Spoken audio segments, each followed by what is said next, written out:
in my vocabulary, still there is no word like social entrepreneurship, because I felt, I come from the core capitalistic world, right? Lived in the US for 10 years, was with investment banking, regular consumer banking, consulting. So I felt that unless you're creating value, you wouldn't really blend in.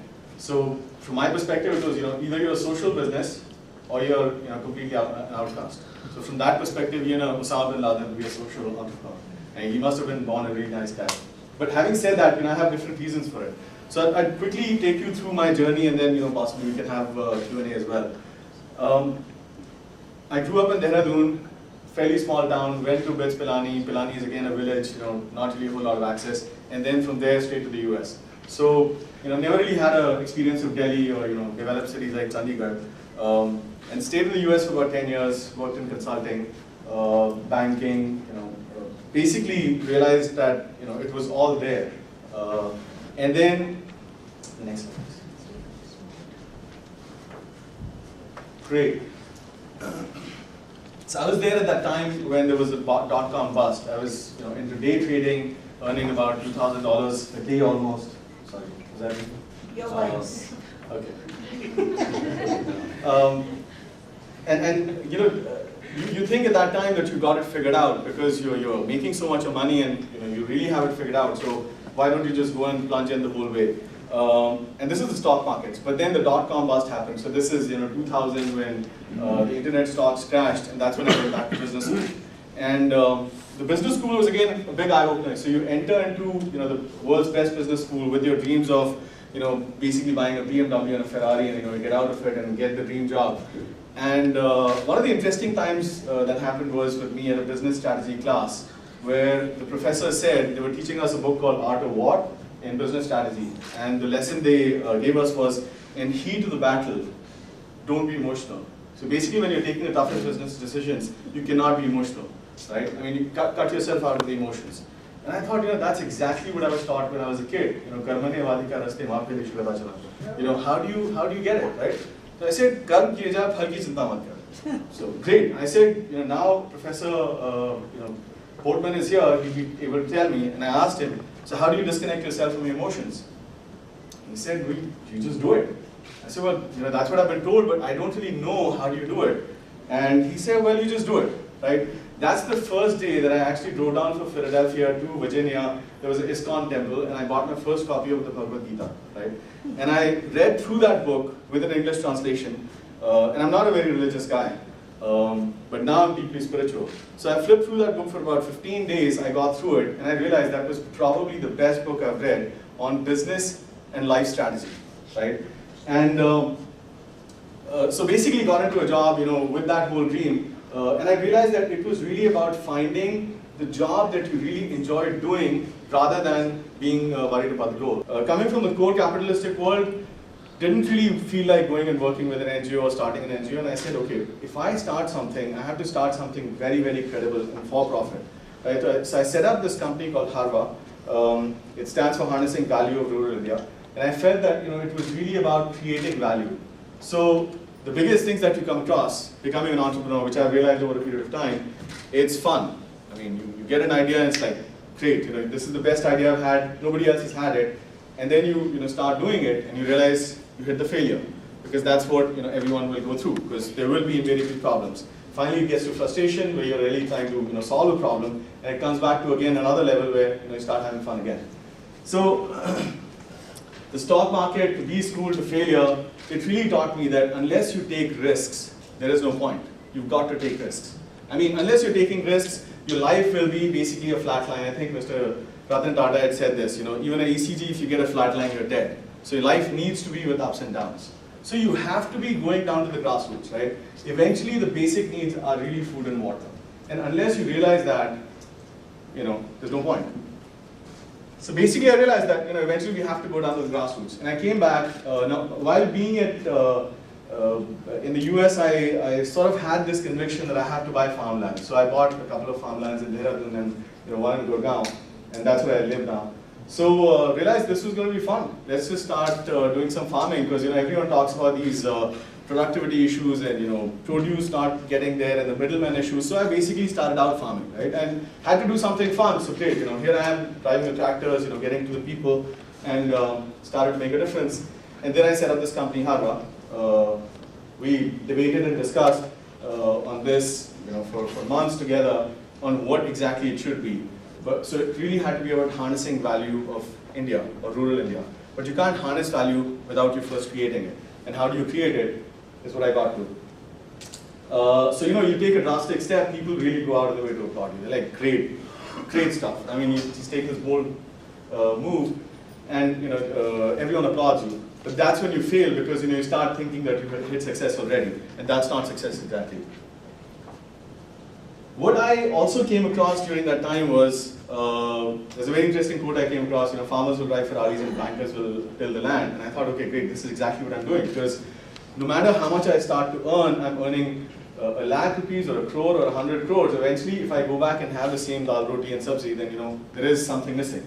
So it can't be completely capitalistic, and it can't be completely socialistic. I mean, today my biggest disconnect with the existing administration of the government is that you're trying to create subsidized consumers, and you're trying to sell toothpaste smaller in quantity and cheaper in price to people who don't necessarily have food to eat, right? We set up the first rural BPO in a place called Tikli, which is about 20 kilometers from Gurgaon.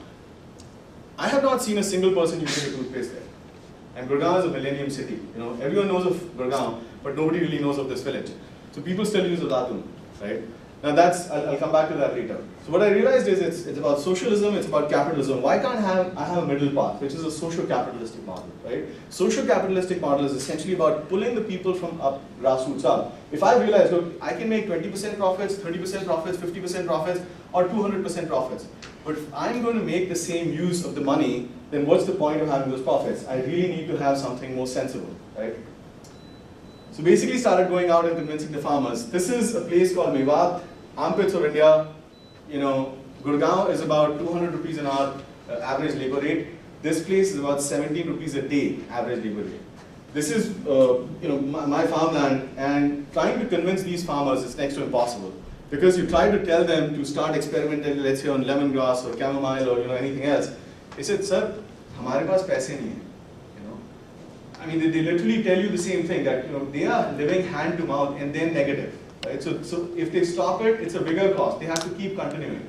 They can't stop and start experimenting with something new. So it's extremely tough, frustrating experience. But then I realized, the big thing that we're missing out is that we are looking at this whole India piece, and I'll discuss about my perspective on what the grassroots of development is versus top-down development is, right? You start looking at the world from a Western perspective, it'll all apparently look the same to you. But then you start looking grassroots up, it's completely different, right? So touring the villages, our landlord is a guy called Nambardar Dhare Singh. And I asked anybody, what is a Nambardar? So then I got to know what a Nambardar really is. When the British were here, they realized that the only way they could actually stop communicating with the village. By the way, I don't feel India is Bharat in India. India is about 120, 130 odd different countries. I mean, not only are we different looking, we have different food, different cultures, different religions, different habitats, everything is different, right? So getting India together is next to impossible on one single thread. You can't unite us based on religion, you can't unite us based on food, you can't unite us based on color, shapes, anything, right? So when you go down, you realize that the village was the most important entity historically. And all the villages were self-sufficient. So they had a sarpanch, they had the whole panchayat, and they had self-sufficient villages. Even till date, when you go down to the grassroots of the villages, you go like to a remote village, which I'm saying remote is only about 40 kilometers from Delhi, is still a village, and they will not change. The reason they will not change is because it was self-sufficient. They had everything, right? And they bartered. So the Nambardar was basically set up by the British because they realized they cannot get the villagers to obey them, because they either listen to the Gaon Ka Pandit, who's the most learned man over there, or they listen to the Sarpanch. So they said, okay, let's cut out Sanskrit because that's what they communicate in. And I'm talking about very specific areas here. You must watch Chanakya by Dr. Chandraprakash Dwivedi. I think that's a great one. And the second one, they said Sarpanch. So why don't we actually set up a system which is a Nambardar system? So essentially people will go to the Nambardar, get a number for them, and then we recognize them, right? So the Nambardar came into the picture, and that's it, right? That was the best attempt. Because it was only a handful of British that were ruling the whole country. I mean, logically it does not make sense, but that's what exactly happened. So anyway, coming back to my story, we started to explore and realized that, the women were one piece of the puzzle we had not really started to exploring. And these are Jat villages in Haryana, right? We started to look at that, and I said, okay, so we need to create a sustainable income first, and why don't we start looking at a rural BPO model? If this is what happened in 15 years ago with the conventional BPO industry, why can't it happen in rural India? So I think, and interestingly enough, I had not read about any of these models before. So people said, I talked to a couple of people, they said, the best way is to go down south because, Karnataka, Tamil Nadu, Andhra, they're very educated people, very welcoming, they will definitely welcome this. I said, yeah, tell me something. अगर मैं पानी की bottles वहाँ बेचता हूँ जहाँ पर पानी बहुत है, there's no point. आप पानी वहाँ पिलाओगे जहाँ लोगों को प्यास है, right? So if there is no opportunity here, why don't I actually start creating it? And they did not, agree to it. They said, नहीं यार ये हो ही नहीं सकता. Haryana में in this village, this is a Jat village, women are all ghungat clad, it won't happen. And they said, forget it, it will fail. So we went back, and can I play this video here? So we went round and we came to a village where we talked to the women. No, okay. And we talked to the women, and most of these women were very, very eager to work with us. And you'd be surprised. Just give me a second, right? When I say play. So this woman actually came to us and she said, "मुझे समझ में आ गया sir क्या बोल रहे हैं? अब मुझे यहीं पर काम करना है." She said, "Great, but आपने अभी तक कंप्यूटर कभी नहीं देखा है. आपने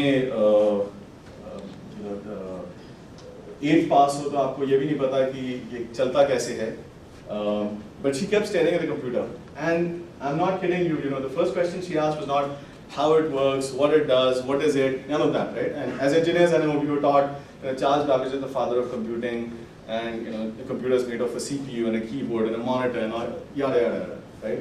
The first question she asked me was, "Sir, हमें स्कूल में ABCD सिखाया था, इस कीबोर्ड पे QWERTY क्यों लिखा है?" I said, "I have no idea," and that was my eureka moment. So I said, "Great, ऐसा है नीता जी, आप यहाँ पर बैठिए, इस पे काम करिए." She spent about 4 hours. Will this play?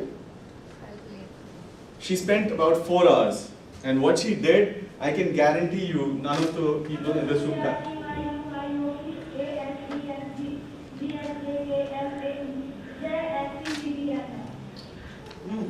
It was 4 hours, okay? I still can't decide it. I've seen this video like 1,000 times, so I can say QWERTYUIOP. That's it, right? After that, kuch hai. But that's the eureka moment, because that's when I realized that unless you allow people to do this way, now she does not know what a computer is, she does not know the difference between a Mac and a Windows PC, she has no clue of what's happening. But this is where I realized she's basically looking at a unit of work, right? If I go out and let's say Paul is driving a Ferrari, I'm driving a Fiat, she's driving, Michelle is driving a BMW, all of us get a flat tire, puncture ho jata hai. Where do you think we'll all go? A Ferrari guy will definitely go to a Ferrari showroom, and there's like tons of them out here. No, she will not go to a BMW showroom, I will not go to a Fiat showroom. We'll all go to the same puncture wala. Now that same puncture wala essentially knows how to fix a puncture. He does not know, or she does not know, usme kaun si gaadi hai, what aerodynamic mechanism that's being used here, what rubber technology is used.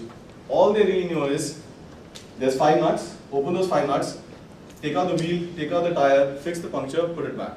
That's it, right? Regardless of which car you're driving. So you've got to separate the process out in the job from the skill of the people. Now if you pick up people from slum areas and say, आप बेटा बहुत काबिल हो, आप ऐसा करो, आप यहाँ पर आओ, हम आपको बताएंगे पंचर कैसे ठीक करते हैं. लेकिन उससे पहले हम आपको स्कूल में ले जाएंगे. So you teach him Shakespeare, you teach him differential calculus, you teach him like all kinds of skills. And then after 6 months you say, okay, great, now you sit on the puncture shop. You say, boss, I want to go to London. अब मैं Shakespeare पढ़ना चाहता हूँ, right? So this is where the classic mismatch is. So you've got to separate the aspirations from the process of creating the job, right? I'll come back to the whole model again. What I realized here is they don't necessarily need to know what the job necessarily is. All they need to know is, this is a computer. Most of the workers in our centers only know Excel, PowerPoint, and whatever tool that the client gives us. That's it. They don't know anything else. Of course, today now, they are humans, so they study a lot more. I'll come back to this case study. Sumanji, who's our star, the veteran employee, she has more friends on Facebook than I do. So that's classic. Again, road to success is what we did after this was employability training. So I said, great, while it's a Jat village, it's a Haryana village, we'll still go out and start training women. So we trained about 500 odd women in the first lot, right? And these are all the women that you're seeing, right? People were really shocked. Now these are places where you could be started, right? This is where I somehow mismatch with the industry. I mean, I was in Amsterdam recently. The people said, oh yeah, this is surprising. There's a girl from Russia, there was somebody from Czechoslovakia, there was somebody from Germany. Everyone knew that India is a dangerous country. Oh, there are these rapes, I don't know. Are women safe there? I said, just like 5 people doing something does not define the whole country. As much as Miss America in the US being crucified for her color does not mean the whole country is racist. It doesn't mean the same way here either. And what is surprising is that people would actually follow those conventional things. So we started this out, people didn't believe it. These are all the villages where women come in hungers. And the village the picture that I showed you before was a predominantly Muslim village where women are in burqas. But they are perfectly fine, because what you're doing is not harming them, you're not changing them, you're not asking them to do anything different from what they were already doing. All you're saying is, look, we'll give you free training and we'll give you employment. Simple. And you don't have to come out anywhere, you stay in your villages. So it works perfectly. What came out was, the first all-women rural BPO, and also Saloni set up the first rural BPO. This was, again, all these things came as a surprise. I never set out to set up the first all-women rural BPO or set up a rural BPO. All I wanted to do was create value and enjoy the job that I was doing. And basically, it came out as this. We were also identified as the 3rd most innovative company by Fast Company. So I was like, terrific, this works well for me. Huge frustrations. I'm not saying this is easy, but it's a lot of fun. Trust me, I'd never started or even thought of starting a generator, but I ended up doing that. Lots of challenges. People tell me, don't go there. It's very dangerous. People will slaughter you. Nothing happens. Trust me. आप अगर हिंदुस्तान के गांव में जाएंगे, आपको वहाँ शायद एक साफ ग्लास पानी का नहीं मिलेगा, लेकिन chilled beer जरूर मिलेगी.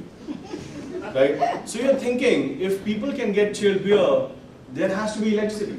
There has to be access, right? So today a Sarpanch is not fighting or contesting the elections to better the village. He's fighting the elections because एक अगर ठेका मिल जाएगा तो 1.5-2 करोड़ तो आराम से बन जाएगा, right? So, and this is practical knowledge, right? So what I said was, look, I'm not here to reform this guy. I'm not here to reform these people. I said, आप पैसे सिर्फ ये ठेका चला रहे हो, आपको यहाँ बिजली जो generator चल रहा है, you can use this as well. So he said, why don't you give us electricity for our center? So we actually ended up getting our first set of electricity in our centers through a Theka's generator.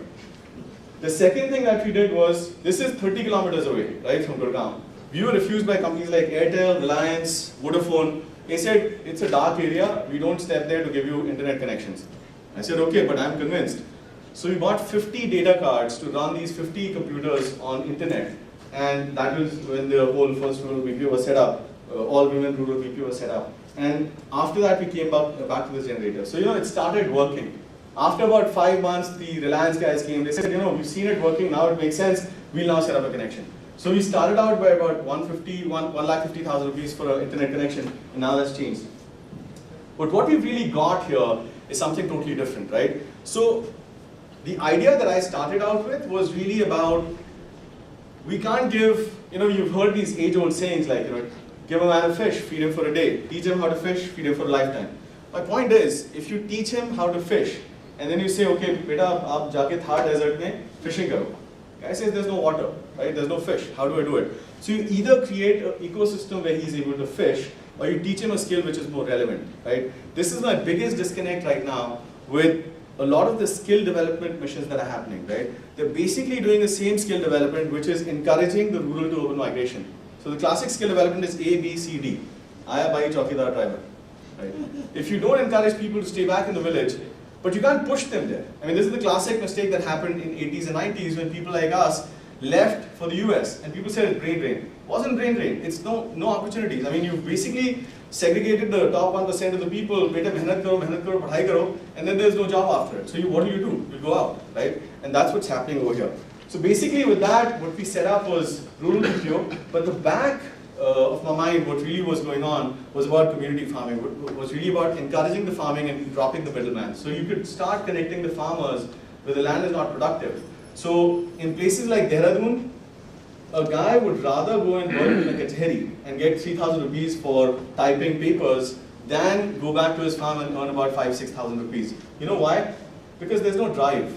You know, you've got to give him a better drive and a better lifestyle. And how can you do that? By actually bringing in connectivity, bringing in different information. If he knows that his kid has the same access to information in Dehradun as he has in Dwara, which is his village, then he definitely happily stay there.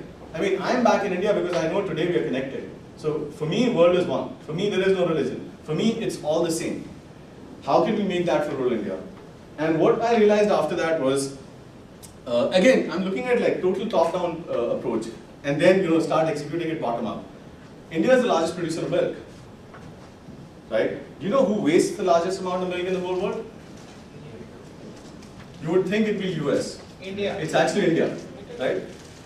But people would say, yeah, if you're producing the largest amount of milk, why are you wasting the milk? Why don't you actually give it to your poor? It makes sense, of course. But you can't because you can't preserve it. And you can't preserve it because you don't have electricity. Like Paul said, there are places in UP and Bihar which still have not seen electricity. Okay, so you've got the largest amount of milk, which means you have the maximum number of cows, which means you have the largest amount of gobar. It's shit, it's for free. Use that to make electricity.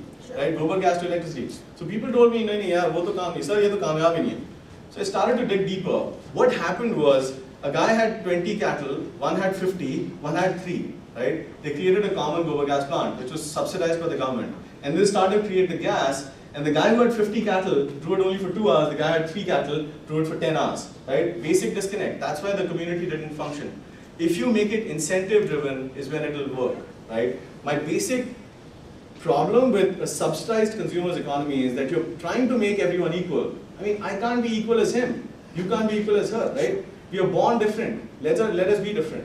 So when you start looking at that, a gobar gas plant, we set up the first gobar gas plant, which is a 50 cattle digester, converting, we get electricity for about 40 to 45 computers for almost 24 hours, and it actually makes sense. My basic problem is not the technology. My basic problem is convincing the people to start depositing the gobar, right? Even if you're paying them, right?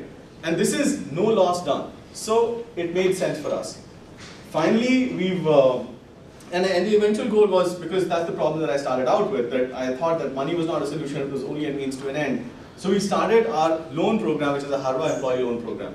The biggest problem in microfinance and financing industry is why the bubble burst in India is that people gave loans based on false track records. So it said, sir, agar Mahindra ka loan hai na, koi tension nahi hai, city wale loan de denge. Agar city ka loan hai, koi ye wale loan de denge. So a guy who did not have 10,000 rupees income for 1 month actually got loans worth of 3 lakhs, right? And they have no clue how to resolve that. These are, I'm talking about BPL, completely, they have never really earned anything. So now you start doing the math, he will definitely hit delinquency. So if you start going back, what you realize is the people who are most knowledgeable in a village are the women of the village. Who knows the household of the village? It's the women of the village. So if you've got women with their hearts supporting you, you're not giving them anything, right? You're giving them free training, you're giving them employment. They're actually with you. So for me, it's not about women empowerment. For me, it's just about blending into the society. You get respect from women in the society, the whole society follows you, right? So it starts to turn back the same thing. So what we do is something called Harva Employee Loan Program, where the women actually give referrals, and they give bad referrals, they don't get the incentive. In fact, they might end up losing their job. But they give good referrals, they actually get good incentives. And finally, what we started doing was something called Harva Suraksha, which is insurance plan, low-cost micro-insurance plan backed by Bajaj Allianz. It also doubles up as a savings product for us, right? So, being in banking, I realized the government says, I want everyone to open bank accounts for all these people here. So they say, we'll give you 100 rupees per banking account. So people actually go and talk to the farmers and talk to the people. They say, okay, 50 rupees was for opening a bank account, and 50 rupees is for maintaining it. Now, check. Government has got its job done. The bank has made its incentive. the person who's out there still does not get any money, right? In fact, he's still afraid. The guy who drives my car still says, "Sir, मेरे को check मत देना क्योंकि उसमें तो पैसे cut जाएंगे." So net, it's still not beneficial to him. What you realize is, if you actually sell him a 1,000 rupee insurance policy, he puts that premium for 5 years, which is 5,000 rupees. He gets a death cover of 25,000, right? But if he decides to stop the insurance policy in 3 years, he'll actually get, after some penalty, but still interest on the 3,000 rupees that he's deposited, right? So there are different plans that you've got, but it actually starts making sense because he does not need to have a bank account for it, right? Because you can't change that. I would want it to be, but they can't change that mindset. So having said that, that's really a holistic system. What we've called it is a Harvard Digital Heart. It's a quintessential heart, and I like it just the way it is. Most importantly, I was expecting these to be students, so I got this, but all I've realized in this journey is that what others think about you is really none of your business. Just keep going. Thank you.